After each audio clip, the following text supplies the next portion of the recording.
After watching Dune, I wanted more.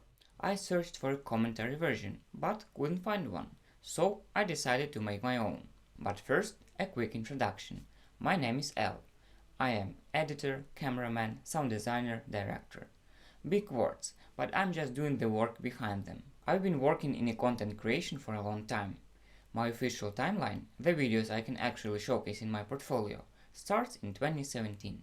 And since I've gathered some experience in this field, here's what I'll cover next. The process of making Dune, how I saw the film from my perspective, key moments you might have missed, and much more.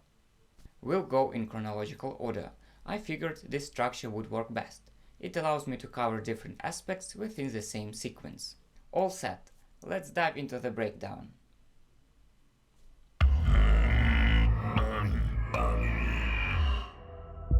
That's how the tone of the film is set, right from the start. Hans Zimmer explained it well. It's like the animated film The Lion King. You might expect it to start with a gentle music, but instead a raw African voice comes through. Right away it sets a completely different tone. My planet Arrakis is so beautiful when the sun is low. The film begins with a short trailer, where we learn that spice is a vital nature resource. It's only mined on one planet, Arrakis, so control of this planet becomes a center of political games. And this kind of visual immersion is what I like most. In Star Wars, they throw a text at us to set a context, but here, in just 3 minutes, we get the big picture. It's even more than a trailer, it's a visual explanation of the universe and setting a questions. Why did the Emperor choose this path? And who will our next oppressors be?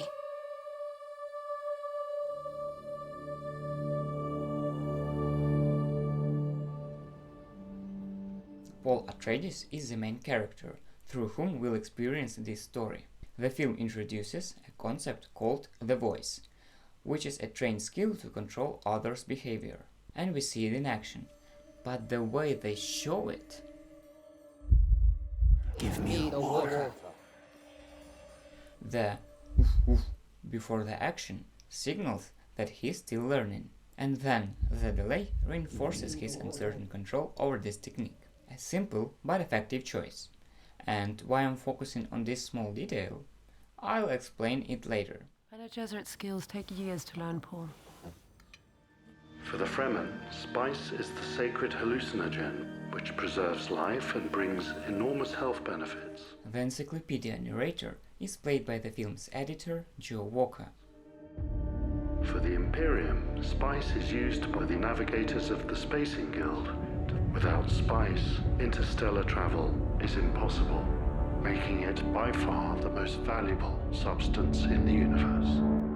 Only 8 minutes into the film and I already had the feeling that the Dune universe feels as vast as the Andromeda Galaxy, while Star Wars come across more like a local scuffle in our own solar system. Now about the costumes. Director Denis Villeneuve wanted them to feel like they belong in a historical film, to keep things more grounded. For the Bene Gesserit, they took inspiration from chess pieces.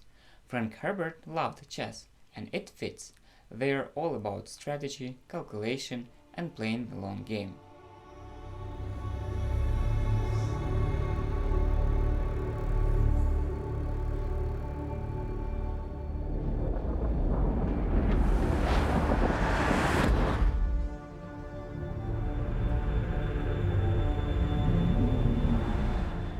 Jason Momoa was wandering around before filming, getting into the vibe and recording himself. He showed the footage to the director, who was impressed and decided to recreate some of the shots for the film. I saw you with the Fremen. So I do find them. See you in Arrakis, my boy.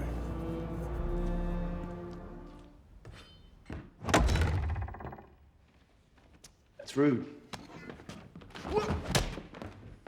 The choreography is built on real-life defensive techniques. The Atreides fighting style is based on Kali, using short, precise movements, adapted to their shorter blades. The shield effect itself isn't that complex.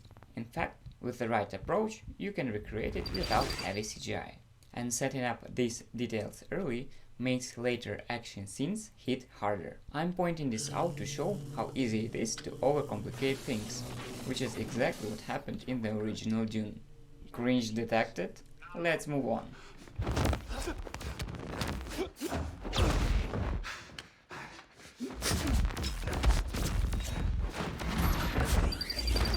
I have you. Aye. But look down, my lord. You're to join me in death.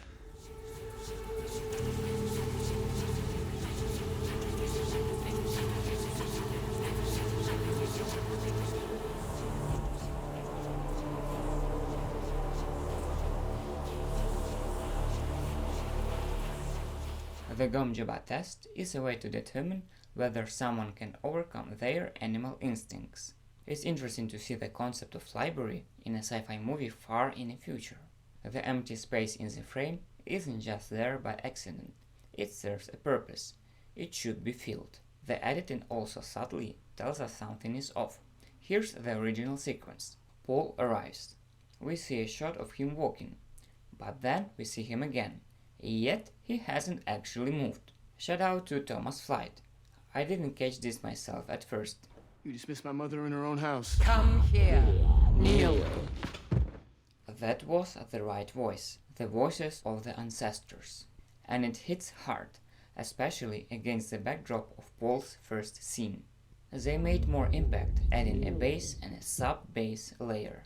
The transition from point A to point B was executed seamlessly. It could have looked like Paul walking like a zombie, but that would have been silly. Instead, they kept camera on the actor. Pull back, but don't change the focus. There's a blur effect, then a shift to a first-person view, and just like that, we're there. The lighting was also toned down during filming, adding to the immersive effect. About the test itself. While watching, I felt exactly what Paul was going through, but I couldn't tell why. The acting was great, but that explanation didn't satisfy me. About a month later, I remembered the experience I had. For me, it's opposite extreme, being in a cold water spring. The first few seconds, your breath gets knocked out, and body aches a bit, but once you pass 20-second mark, something clicks. Your perception changes. This scene took a long time to edit, about a year of back and forth changes. At first, there were no flashbacks, no sound.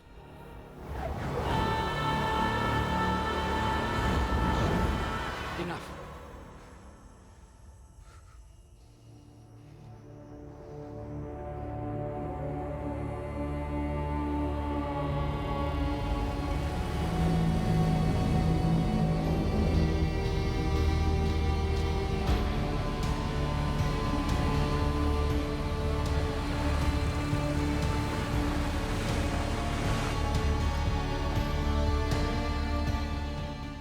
The Atreides family leaves their home planet and heads to Arrakis. They don't show the star travel. Basically, it's wrapped up in 3 shots: a sunset on Caladan, the starships, and the landing. I think Denis could have handled the travel scenes if he wanted, but the film's focus is on something else. Back in the early days of cinema, David Lynch didn't have the excuse of lacking CGI to bring a world like this to life. They just went ahead and made it happen. Very interesting, but nothing is clear.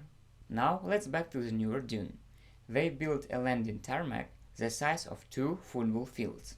What amuses me is that 20 years in the future, the only thing left from our culture is bagpipes.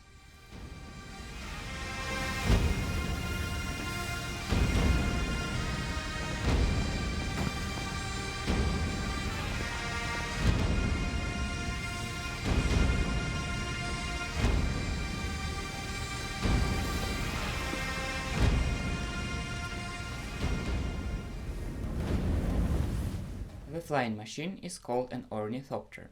They were inspired by dragonflies. The production design built a life-size model, though of course without the wings. When they finished, everyone thought it would be huge, but when they brought it to the desert, it actually looked fine.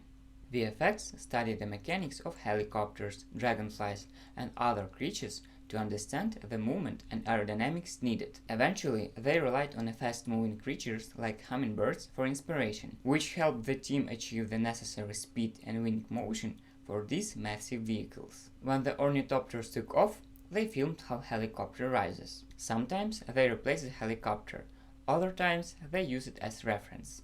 It's not that VFX can't create this, but it's much easier to make something realistic when you have something to base it on. The VFX enhanced the world. They didn't create it from scratch. The sound of wings were inspired by beetle wings, layered with the sound of cat purring, captured close mic to get that fluttering texture. They also added the sound of canvas strap flapping in the storm to give it weight. The mechanics came from mundane things, real things, like the mechanics in a car.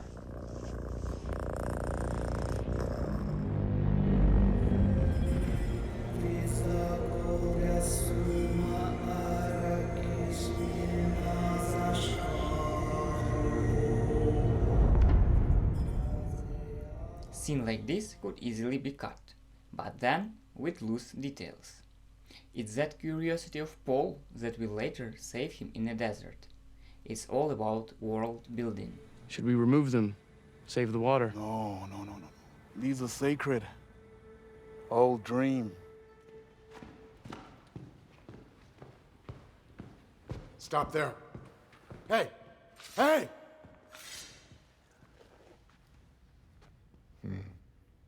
22 seconds. That's how long this shot lasts, all to create tension. The editor had plenty of talented actors to switch, but he held off, letting the scene breathe, waiting all the way until the spit. It's like a mini climax of the scene. Thank you, Stilgar, for the gift of your body's moisture. We accept it in the spirit in which it was given.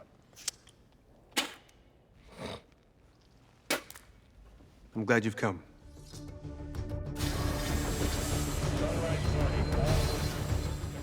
It occurred to team relatively late that they should show how carryall works. You can see entire lifting process, the whole rhythm process of successfully picking up a spice harvester. And the idea is that you'll understand it better later, when it fails to do so.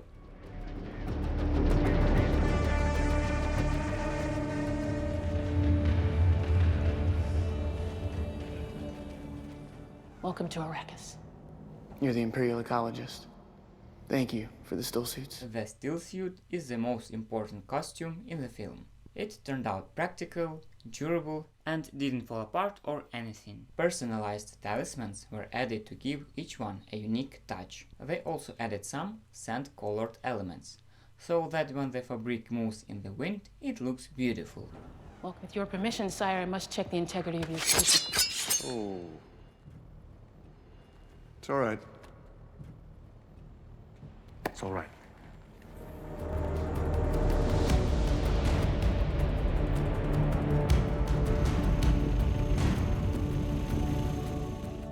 Tell me, what do you see? Exactly, nothing. Obviously, they weren't actually flying. It's all visual effects. However, using a green or even blue screens would have reflected on the glass, making things look off. It's a great example of how bringing in VFX team early made everyone's job easier and improved the final result. Instead of the usual chroma key colors, they used a sand-toned backdrop, simple yet genius. In many films, the glass is left out and added later in post, but thanks to the sand color screens, they got natural desert reflection directly in the glass, making the feel much more authentic. You might ask, how did the VFX team work with this? Isn't it harder to separate object without a green screen? Here's the trick. They inverted the sand color, making object separation just as easy. In meetings, VFX supervisor Paul Lambert first talked whether scene should be filmed indoors or outdoors. They purposely found a high spot in Budapest that allowed them to film realistically, with only the sky visible, instead of doing it inside. That's why cinematographer Greg Fraser said Dune had the most realistic lighting he'd worked with in any movie so far. And speaking of realism, making a movement like this look natural is a next level difficult. Prepare to be airborne in 30 seconds. Docking sequence initiated. Brace yourselves. Alpha Zero, we're short one point of contact.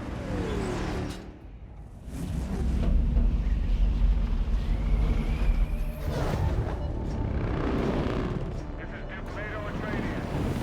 We're coming down to extract the crew of Delta 8-9er. We'll set down on the west.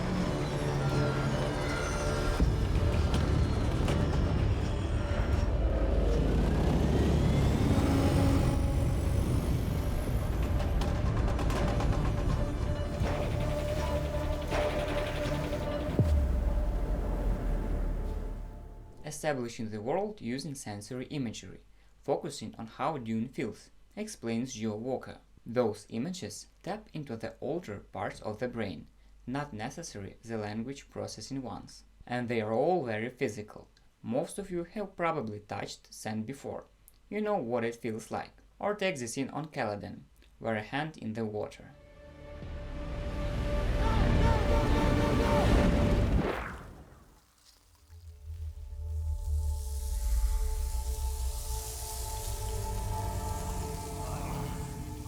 What you just saw is one of my favorite editing techniques, and the first chance I get to use it, I will. So, what happened? At this moment, all the sound was stripped away. Because how else do we make something stand out in all that noise?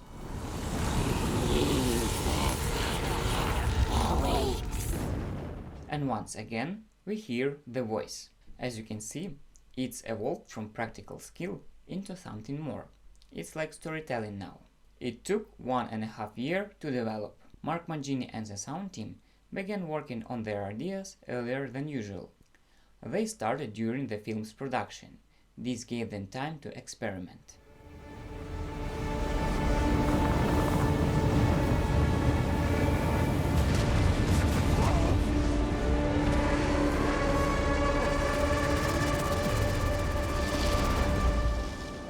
These vibrations were really filmed. There's a metal plate underneath them, and that forces the VFX to scale everything based on the real footage.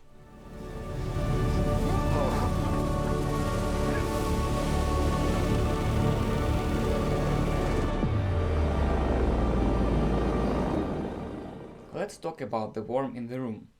I never thought I'd get into this. How should a giant worm even look? If you think about the earthworm, I wouldn't say there's a lot of elements to hook onto. For the special effects, they studied how the sandworm should move and how the sand should react. Should it vacuum up or fall away?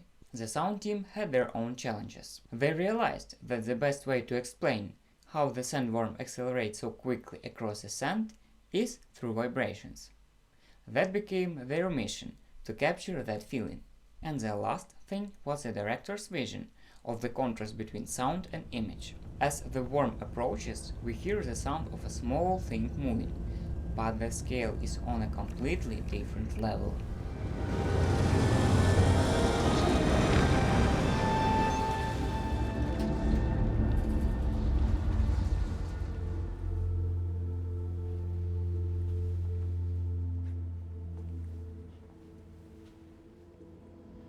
Will you protect our son?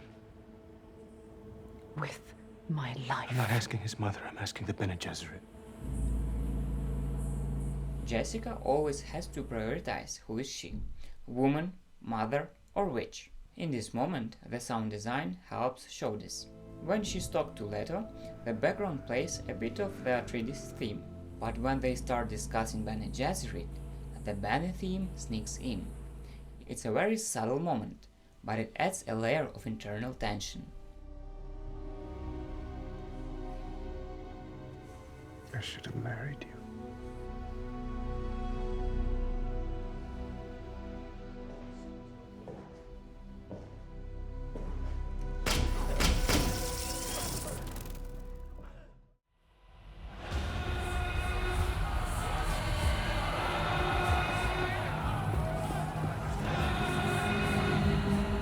God in heaven.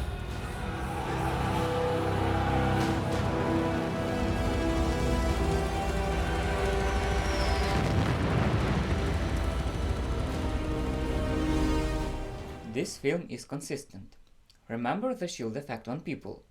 The technology is the same, and you can just see the flames under the shield.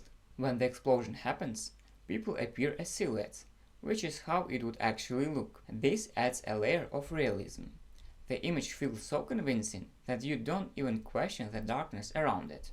The film seamlessly blends practical effects with digital elements. The goal was to capture as much real footage as possible to maintain authenticity. The special effects didn't just generate fire from scratch. They worked with actual footage. While the VFX team used some of this filmed material, much of the visual work here was created from scratch, with the filmed footage serving as a reference.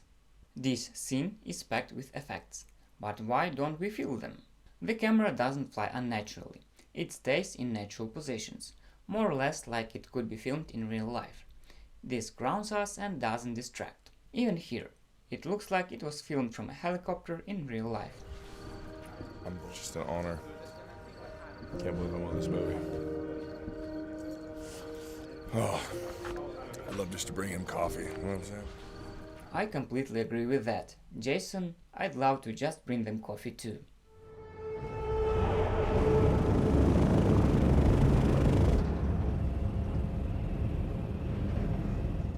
There's a mix of Paul's personal transformation, which Lancelotti pointed out, and cinematography. Most likely, what we see here is a perfect match between the meaning that the fans have interpreted and the visual choices were made. Green color. This decision ties into Greg Fraser's visual direction, subtly referencing the Navy SEAL concept. Remember how Paul couldn't speak with his voice before? Well, here he manages to. At this point, Paul is progressing. However, his mother holds the control in this situation. Yellow color. This is a neutral color, marking a transition. We are shown the destruction of their home, brutal aftermath with Leto Atreides, and the spy's visions. Red color. At this point, Paul accepts his role and the fact that things will never be the same again. It's a visual shift confirmed by Paul himself, when he begins to take action, and later on by Duncan.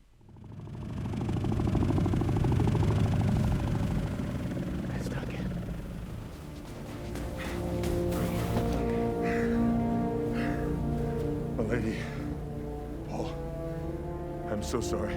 Your father, We know. my Lord Duke.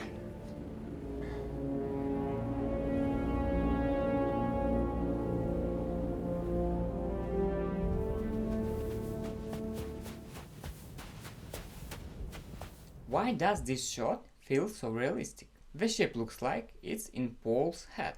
Normally, they would separate these things, but here it's done on purpose, to make the shot feel less perfect.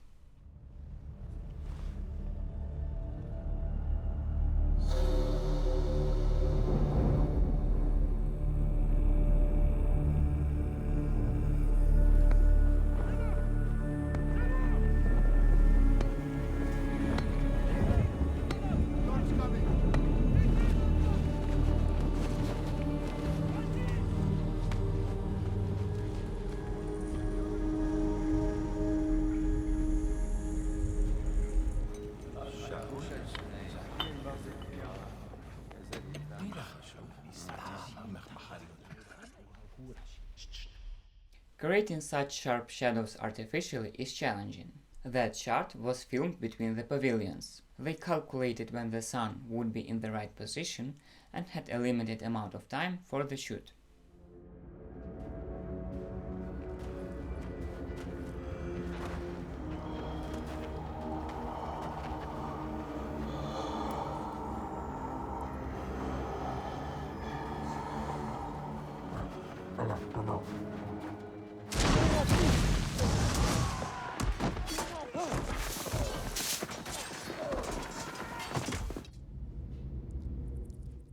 You might wonder, why show the little bug? Well, you probably forgot that at the beginning of the film, Paul had a dream and told Duncan about it, and Duncan remembers it now.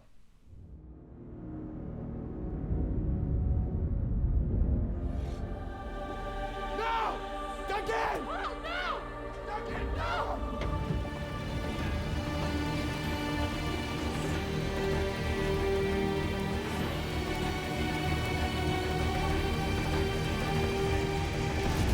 video is 50% audio, physically speaking, but no one took it as seriously as Dune did. This is a thumper.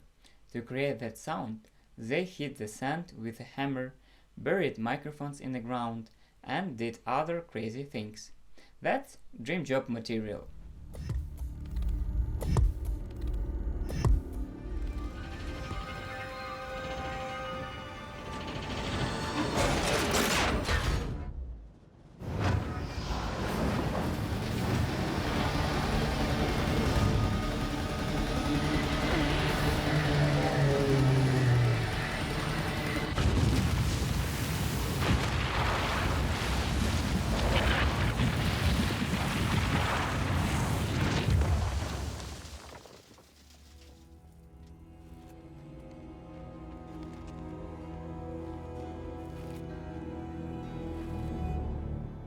This shot lasts for 17 seconds, and during this time I'll tell you the next part regarding the sandworm. The team aimed for more organic and majestic feel. Initially, they used biological references, like earthworms and snakes. But after testing, the design evolved into something more elegant and powerful. The sandworm was envisioned as a massive, graceful creature, gliding through the sand, much like a whale moving through the ocean. This sense of majesty and power was crucial to its design. It's close by. Let's get out of here.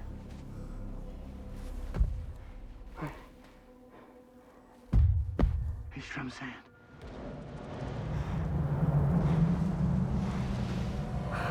Run!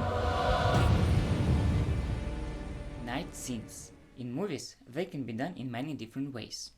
Here, they filmed after sunset. By adjusting the camera setup, they made sure the shots were consistent with each other. You might ask, how is it so bright at night? But the truth is, our eyes adapt, and they realistically captured that effect in a film, instead of everything being pure black. What we see here is the sandworm's shell. During development, the goal was to make it look like this creature had existed for centuries. When I first saw this scene, I regretted having such an active imagination. But after watching it for a few more times, I calmed down. In terms of sound, they initially tried to make a Godzilla, but then Denis Villeneuve guided them towards a sound that felt like a deity of a planet. Can you hear that sound? This grunting. The sound of Thumper led them to the sandworm's sound, like a language it understands. After they nailed that sound, the animation was built around it. Everything is deeply interconnected. The sound in the film significantly enhances the perception, even becoming more important than the visuals in some moments.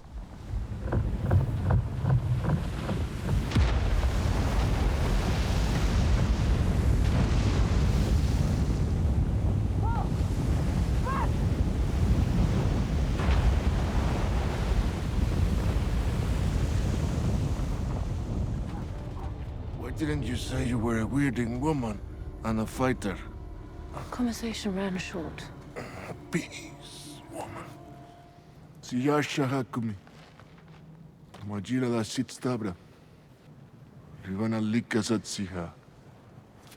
The Fremen people are introduced in more detail only towards the end of the film. I'll point out the language here. In the book, there are no full sentences, just individual words. So, for the film, specialists from the Game of Thrones were brought in to create local language. This helped the actors know where to place emphasis and how to adjust the tone when speaking. Climb up, rise.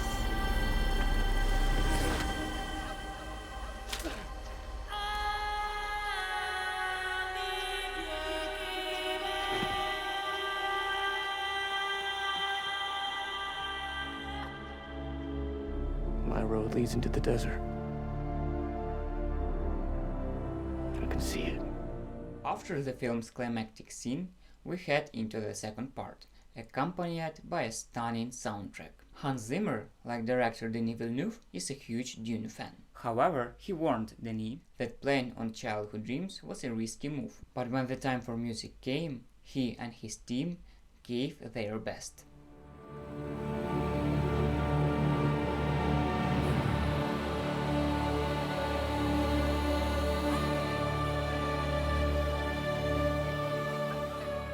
Dune is a story of characters who go deeper into the landscape. The further he goes, the deeper he enters his subconscious. He moves toward what was hidden, and it begins to reveal itself.